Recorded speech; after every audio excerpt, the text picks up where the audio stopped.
ငယ်ငယ်ကထမင်းဘူးမှာစက်သားဟင်းထည့်လိုက်ရင်အကောင်ပဲစက်သွန်အဖြူလူငယ်လူစင်းချင်း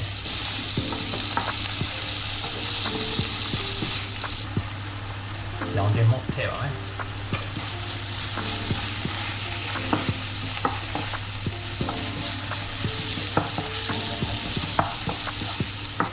စံရင်းထည့်ပါမယ်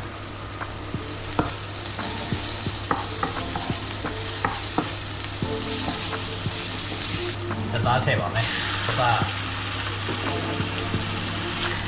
ထည့်တာတော့ဝင်ပြ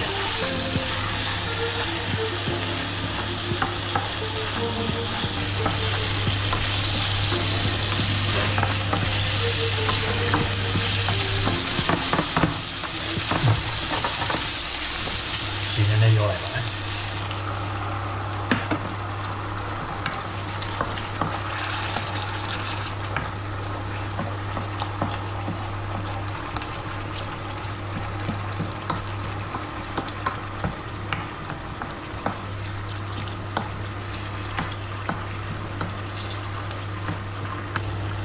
ညာကြီးထည့်ပါမယ်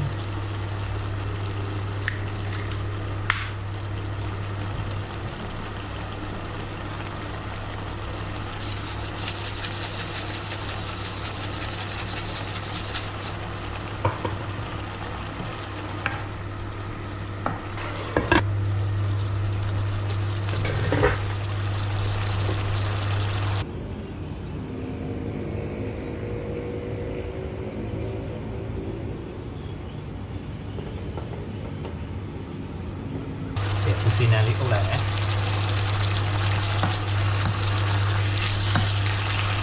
စီနန်မဟုတ်ပါဘူးပင်စိမ်းစ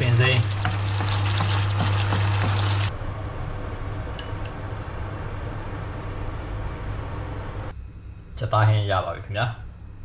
ငယ်ငယ်ကထမင်းဘူးမှာစက်သားဟင်းထည့်လိုက်ရင်အကောင်ပဲကဲစက်သားဟင်းလေးရပါပြီခင်ဗျာချက်စားကြည့်ကြပါကောင်းပါတယ်ကျေးဇူးတင်ပါတယ်